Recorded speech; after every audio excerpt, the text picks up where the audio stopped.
everyone, and welcome to the Mortuary. I am the Mortician, and today we're doing my top albums of 2020.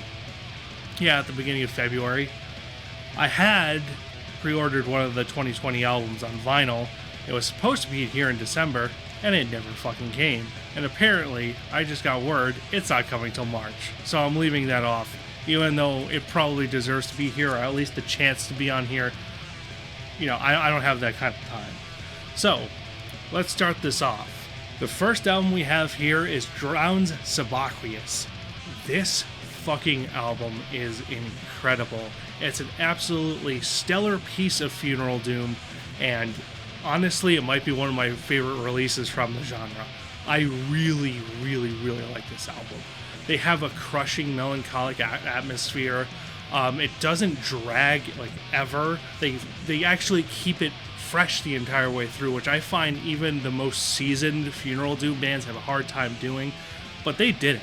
And this album is incredible. You really should listen to this. In fact, you should listen to all of these. I'm going to say you should probably listen to this at the end of all of these, because I'm an idiot.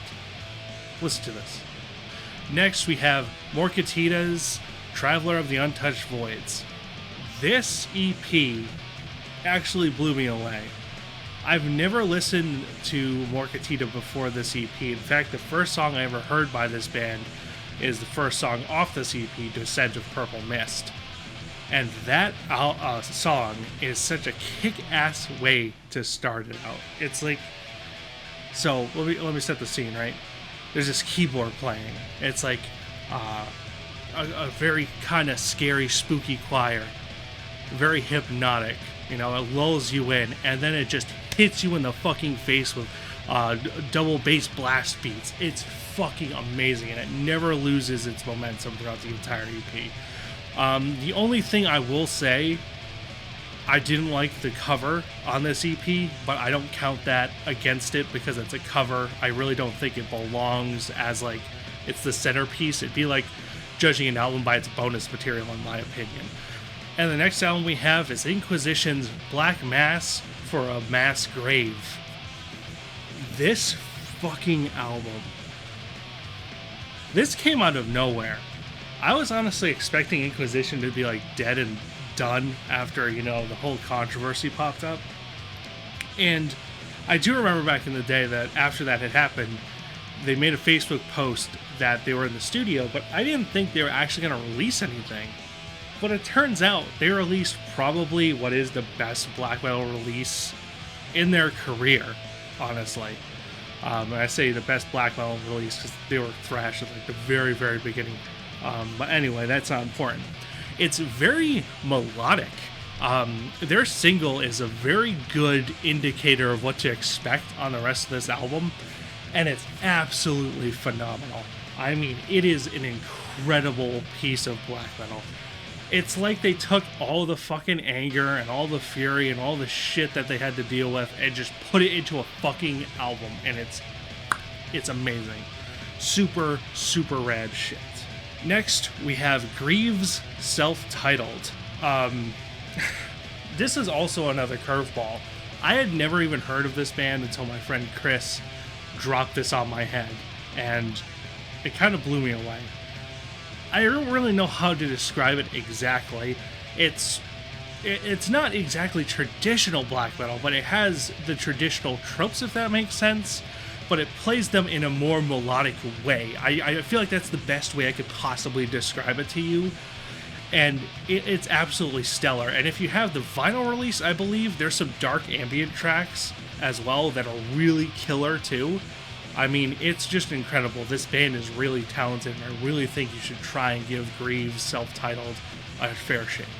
Next, we have The Wizards' Subterranean Exile. I fucking love this album. I've listened to it a ton on Bandcamp, actually. It's like, think of like traditional metal, right? But kind of meld it with some light psychedelic elements, and I mean light psychedelic elements, and you've got The Wizard. It's fucking phenomenal. It's absolutely insane. And the vocals too are really fucking strange, but they really work with the music and really help it. I don't really think there's anyone comparable to the vocalist of this band, so I can't say, well, he sounds like this or that. He just has his own unique voice, and the Wizard, in all honesty, really has their own unique sound, and that's why it's really worth listening to this. So, yes. Next, we have, I'm going to have to look at the notes here, Shatten Falls Das Verderben. This is also kind of weird. All these are kind of weird. They're not really traditional in their own genres, and this is kind of the same thing. I wouldn't call this DSBM, but it has so many flares of DSBM, specifically in the vocals, and it's just awesome. There are some really weird pained, I kind of want to say howling, that this vocalist does that really fucking helps push this record forward a lot. There's some really good moments that remind me of actually Crom. I don't know if these guys have ever listened to Crom, but the first song starts out with what I would consider a very Crom-like chord riff. It's super fucking cool, and the whole thing is just awesome. I love the vocalist. I love the way they craft the riffs, and the drummer is actually super fucking talented. I was honestly blown away. I actually just got done re-listening to. Actually, I got done listening to it for the first time. I bought that when it released because I've followed Shot and Fall for a long time, or I think since their debut hit Bandcamp or whatever, and I just never listened to this EP, and I kind of kicked myself for not doing so because it's really fucking killer. And you should definitely check this out. So, for this release, I have to do a disclaimer. I do not support Nazis or anything like that, blah, blah, blah, blah, blah. Even though this band really aren't Nazis, they're like assassination in the way that they kind of use the symbolism as a way to fuck with people. But that's Black Magic SS's Rainbow Nights. I really love this band. I loved them since I first heard Spectral Ecstasy, I think was that first thing I heard by them. Fell in love with them. I have so many Black Magic SS Scrabbles on Last FM, it's kind of ridiculous. And Rainbow Nights, it's better. It's better than anything they put out before, in my opinion. Except for one song, and that's Mother's Lullaby, but I'm not, that everything else is such an uptick in quality compared to their other stuff that it's not really worth mentioning. They've always had a very psychedelic sound. Think The Doors meets a little bit of black metal, and that's basically what they sounded like. But now, with this album, they have a lot of 80s influence into their music, 80s pop influence, and it works. It just sounds fucking incredible. And like I said, it's just such a big step forward in their career, and I absolutely love this album, and I love this band, and I can't wait to see what they do next. Next, we have Dan Terminus's Last Call for All Passengers. I've listened to Dan Terminus before. Like, I actually own one of his things on Bandcamp, excuse me. I almost said Reverb Nation. But on Bandcamp. I don't remember which one because I have a shitty-ass memory. But from what I remember about it, it was very, very generic synthwave. He didn't really have his own identity. He kind of took identities from people like Ghost and Perturbator and kind of melded together to make his own sound, I guess. But it really was obvious where his inspiration was. He didn't have any sense of self-direction in any of his stuff.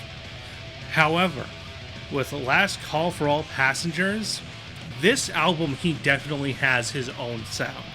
At this point, I could pick Dan Terminus's this album out of a lineup.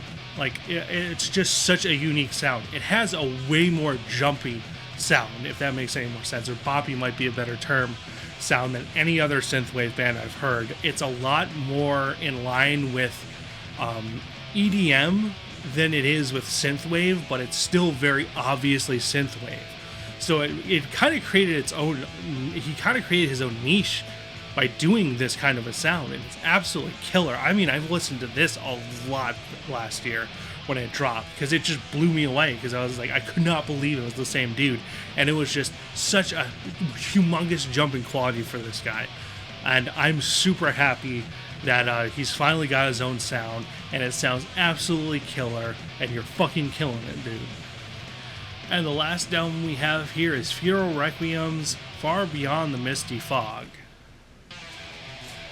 Now, this album kind of reminds me of almost... It's like if Resident Evil music was set in the medieval period, if that makes sense. That really sort of somber, creepy kind of music set way back when. That's kind of what it reminds me of. It's fucking dreary, it's very fucking creepy, and it's absolutely killer. So, thank you guys for watching. Please tell me down in the comments below what your favorite albums are from 2020.